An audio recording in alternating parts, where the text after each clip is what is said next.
Изчезнало ли очарованието на книгата или просто сме затворили очите си за него? Отделяме ли време в забързаното си ежедневие да разгърнем страниците на книгата и да се потопим в магията на художественото слово? Някога книгата е била безценна, а словото съхранено между кориците е свещено. Каква е стойността на книгата днес и къде е нейното място в живота ни? Какво е тя? Извор на мъдрост и култура или непотребна отживелица? Студенти от катедър библиотекознание и масови комуникации се опитаха да отворят очите ни за очарованието на книгата. Те потопиха малки и големи в магията на писаното слово, като организираха дни посветени на книгата. Нестандартните изяви на студентите припомниха важното място на книгата в живота ни. Инициативите, които организирахме, са няколко: магията на детската книга, приказна работилница, буккросинг, анкети. Слово, музика и изобразително изкуство се сляха на срещата на мултистиловото изкуство, организирана от клуб Литарт. Според младите таланти на старопрестолната Алма Матер, изкуството е това, което внася ред в хаотичния ни свят, а таланта придава очарование на дните ни. По времето на часът на младите автори, публиката в захлас слушаше произведенията на бъдещите творци. Студентите доказаха, че художественото слово не умира, а се възражда. Какво ви носи изкуството в днешно време? Малко клиширано ще прозвучи, но изкуството ми носи удоволствие. Помага ми, развиваме и караме да се чувствам себе си. Изкуството е една идея, която винаги е била в мен вдъхновяваща да пиша, да рисувам. Изкуството ми носи желанието за свобода, да изразявам себе си, да бъда по-различен от другите, доколкото мога, да покажа това, което мога. Безброй много неща, като се започне от удовлетворение, покой, вдъхновение, красота, всичко. Таланта ли е това, което ще ни спаси от хаоса в живота ни? Таланта и волята да вървим напред и да не се отказваме никога. Книгата открива пред нас различни светове чрез своята магия.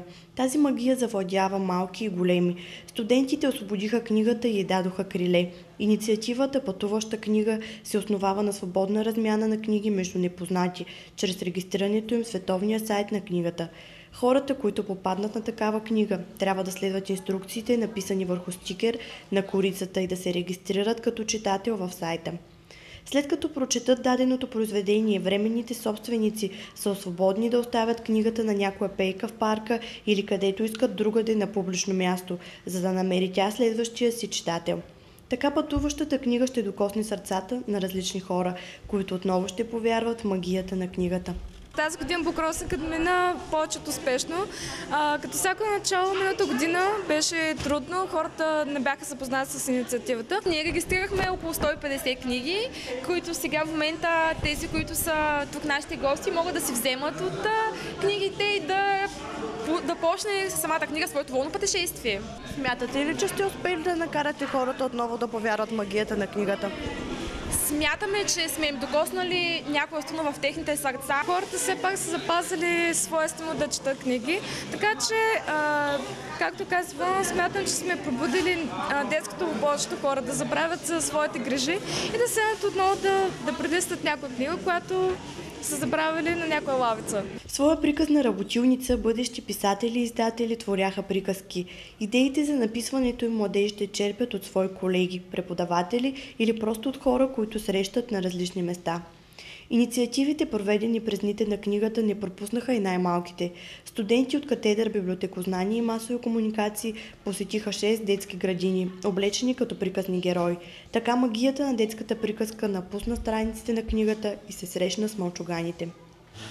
Вълшебните дни на книгата завършиха в изложбени зали Рафаел Михайлов, където студентите направиха обобщение на проведените инициативи. Мисията им да възродят магията на книгата се оказа възможна. Днес ние започнахме заедно да пишем една нова книга, в която всеки от тук присъстващите остави своя отпечатък. Всеки, който се е докосвал до събитията, посветени на художественото слово, може сам да намери мястото на книгата в своя живот. Книгата не е марка, която с времето губи стойността си. Тя е ценност, която крие в себе си богатство. Нейното място е до нас, всеки ден, за да ни спасява от проблемите, потапяйки ни в непознати светове.